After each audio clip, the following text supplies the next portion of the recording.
The war had ended, yet the silence it left was heavier than the clash of steel. Across the ruined kingdom, the air itself seemed to rot, thick with the stench of smoke, of bodies unburied, of crops never harvested. Once, banners had flown proud above the ramparts of the citadel, their colors bright against the sky.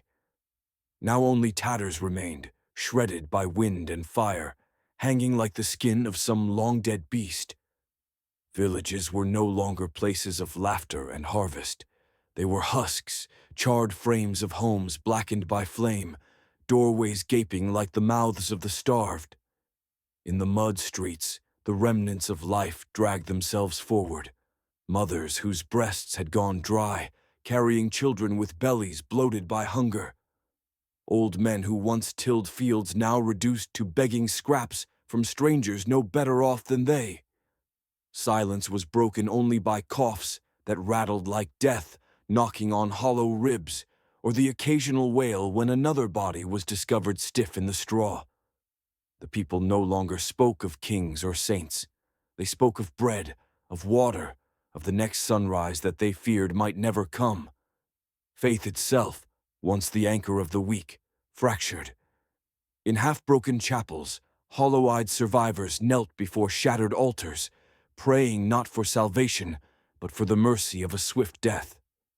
The statues of saints, scorched and headless, offered no comfort, and the silence of heaven was louder than the cries of the dying. Plague crept where steel had left off. Rats ran bold in the open, their bellies fat, their fur wet with blood and sewage. From them spread fever and blackened sores, the invisible army that conquered where knights had failed. Villages marked themselves with crude signs of warning, painted in ash on doors. Do not enter, death within.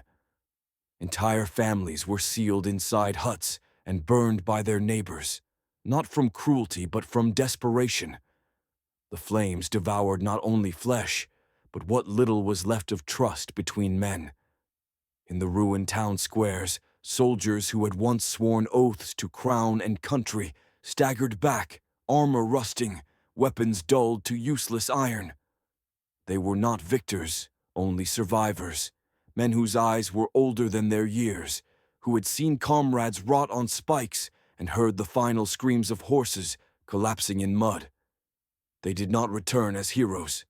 They returned as beggars with swords, eating grass when bread was gone, selling their honor for a bowl of stew. Some turned against their own, forming bands of raiders that haunted the roads like wolves, preying on the very peasants they once swore to defend. There were no clean divisions between victor and vanquished. Nobles who still clutched their titles starved in drafty halls, gnawing on candle wax when kitchens lay bare. Peasants, too weak to rise in revolt, cursed them under their breath, yet still bent the knee, for fear had outlived loyalty. Even among families, betrayal festered. Brothers fought over crumbs, fathers abandoned sons to lighten the burden of hunger. The nights were the worst. Darkness fell heavy and absolute, for there were no more torches to spare oil, no candles left to burn. Villagers huddled in silence, every creak of the rafters a herald of raiders, every gust of wind through the cracks a whisper of ghosts.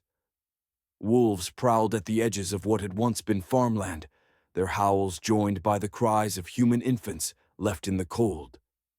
Dreams became torment, visions of feasts that never came, of dead kin reaching from shallow graves. In those nights, even the memory of hope began to decay. Songs once sung around hearthfires fell silent. Tales of chivalry and honor became mockeries in the mouths of the suffering. The word peace itself grew hollow. For what peace could exist in a land where hunger gnawed at every belly and disease chewed through every household? And yet, humanity clung to existence, though not to life. Children scavenged in the refuse of battlefields, prying rings from the fingers of corpses too bloated to be recognized. Women ground bones into powder to mix with water, feeding it to the young as if it were bread.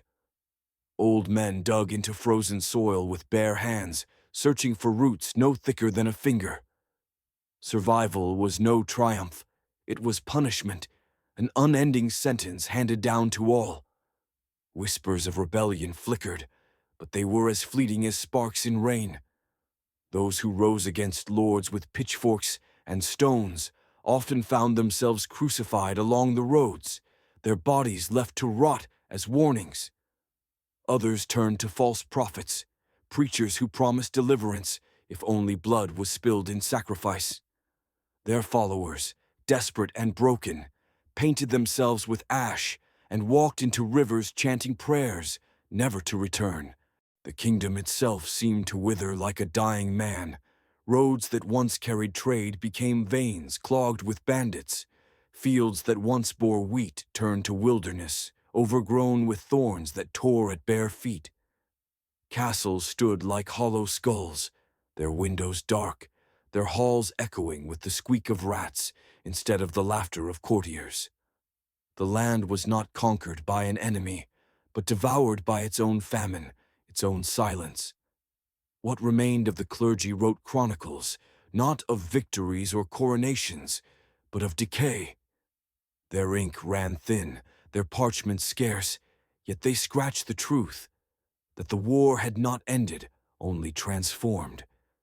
Its new generals were hunger, plague, and despair. Its soldiers were children crying themselves to sleep. Its battlefield was every home, every street, every stretch of earth where grass refused to grow. Those who still prayed spoke of a day when light would return, when bells would ring again, not for funerals, but for feasts. But their voices were small, drowned beneath the weeping of widows and the coughing of the sick. The bells, when they tolled, carried only the weight of mourning across the gray fields. Time moved, yet nothing changed. Seasons passed but yielded no harvest. Winter was not colder than spring, for hunger knew no season. And in this endless circle of suffering, the people ceased to wonder when salvation would come. They only wondered how long before death claimed them, and whether death itself was the only mercy left. For in the end, no side had won. No crown was worth the ashes it ruled. No soldier returned unscarred. The war had ended, but it had left behind something far worse than defeat. A silence heavy with despair, a kingdom where life itself was a shadow, and the only legacy of chivalry and glory was the echo of suffering carved into the bones of the earth. We, the lowly, lived not in years or months, but in days measured by hunger. Every sunrise was not a promise, but a trial. We awoke to the sound of coughing, to the scratch of rats clawing at the door, to the silence of another neighbor gone cold in the night. There was no dignity left to us. We were not peasants, not farmers, not craftsmen. We were shadows with bellies gnawed hollow, stumbling through mud that once was our land. The soil had betrayed us. Where once our fathers sowed wheat and barley, nothing but weeds clawed upward. We bent to pluck them, boiled them in brackish water, and called it a meal.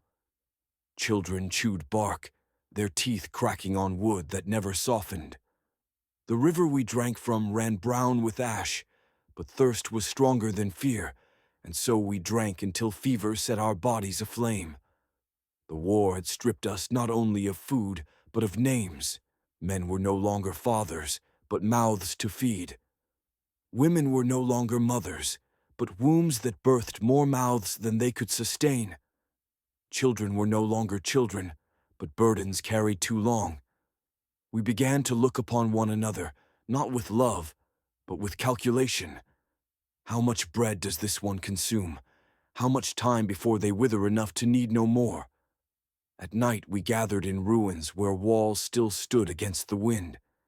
There, in whispers, we told stories of the past, not of knights or kings, but of loaves of bread warm from the oven, of apples sweet and heavy on the branch. Those stories hurt more than they comforted. A child once asked his mother if bread was real or only a tale like dragons.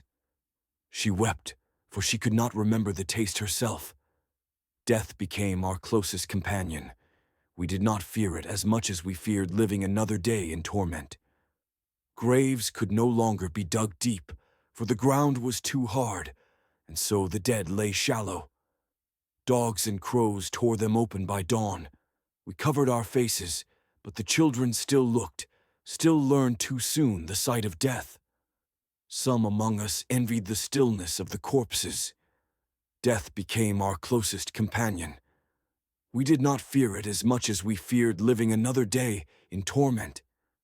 Graves could no longer be dug deep, for the ground was too hard, and so the dead lay shallow.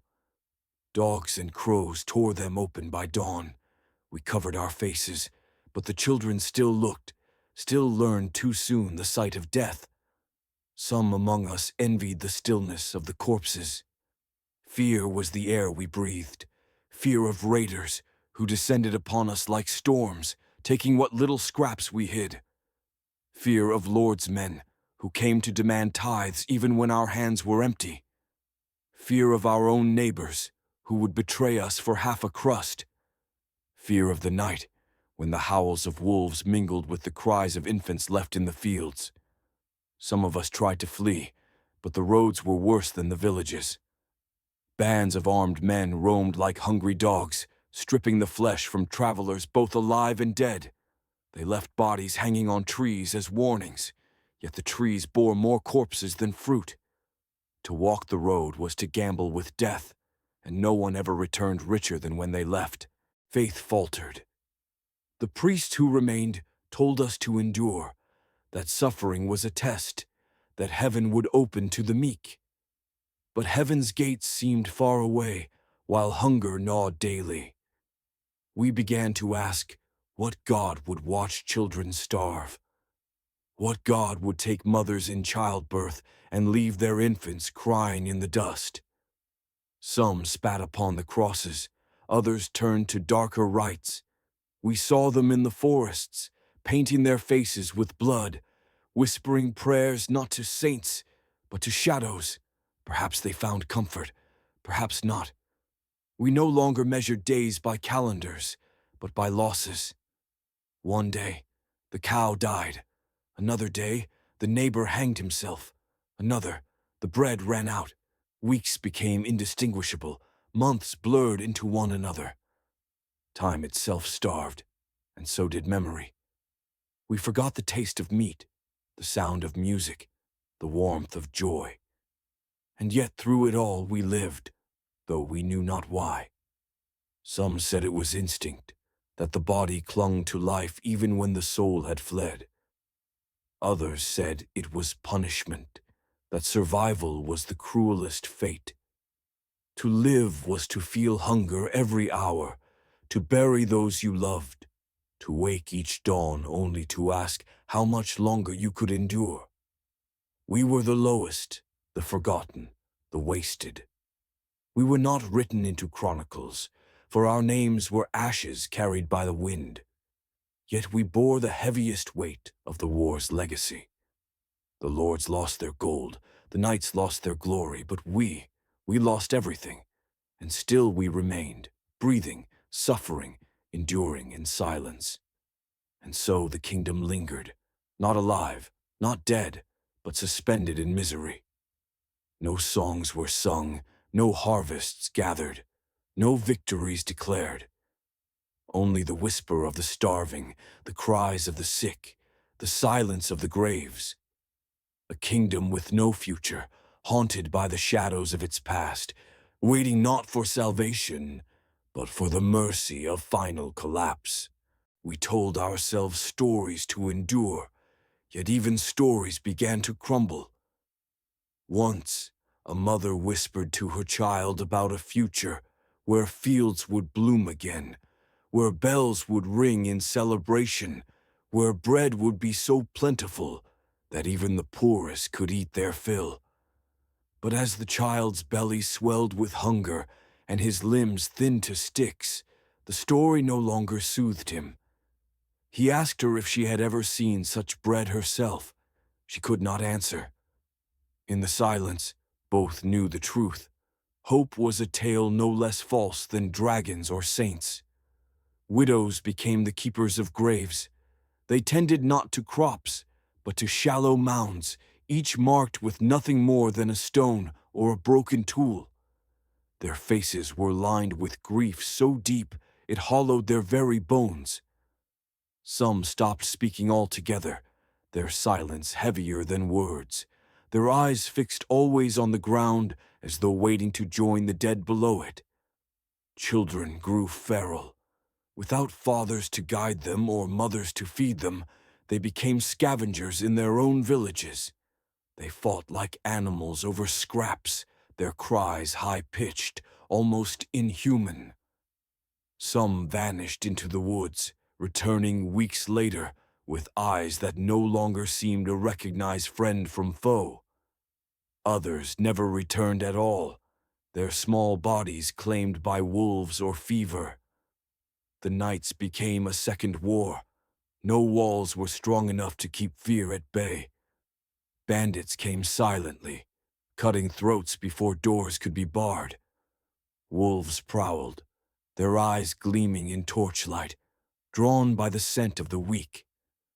And when no beasts came, the night still pressed in, heavy with the weight of despair.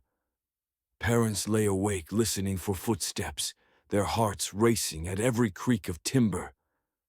Children buried their faces in rags, wishing for the dawn, though dawn brought no salvation. Hunger turned us into strangers to ourselves. Once we pitied the beggar at the roadside. Now we envied him if he managed to find a scrap of food. Once we comforted the sick. Now we recoiled, fearing the touch that might bring fever. We learned to walk past suffering with eyes averted, to close our ears to weeping, to harden our hearts like stone. For mercy was a luxury no one could afford. There were whispers of cannibalism, though none dared admit it aloud. A missing child, a neighbor who vanished, a stew whose meat no one could quite name.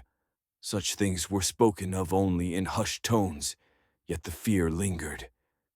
We began to look upon each other not as neighbors, but as potential predators. Trust rotted, replaced by suspicion that gnawed at the fragile fabric of what little community remained. Even the seasons betrayed us. In spring, the earth yielded nothing but mud. In summer, the sun scorched fields to dust. In autumn, there was nothing to harvest. In winter, the cold came like a blade, slicing through thin rags, freezing what little strength remained in our veins. Children stiffened in their sleep. The old lay down and did not rise again. Each season promised only a new shape to our suffering. Once a man spoke of fleeing beyond the mountains, of finding a land untouched by war. He gathered a small band, desperate souls with nothing left to lose. They left at dawn with bundles on their backs, their silhouettes shrinking against the horizon. Weeks later, their corpses were found half-eaten by crows at the edge of the forest. Beyond the mountains lay only more emptiness. There was no elsewhere. In the towns, decay wore another mask. Narrow streets became choked with refuse and corpses, the air so foul it clung to the skin. Beggars lined the steps of ruined churches, their hands outstretched though no one had anything to give. The wealthy who once strutted in silks now hid behind barred doors, hoarding what little they had left, trembling as much as the poor. Starvation was the one master all obeyed, and yet we endured, though we no longer knew why. Some said life clung to us out of spite, binding us to a world that no longer wanted us. Others said it was habit, that the body did not know how to stop breathing even when the soul begged for release. Each dawn was not a blessing, but a curse, a demand to suffer one more day,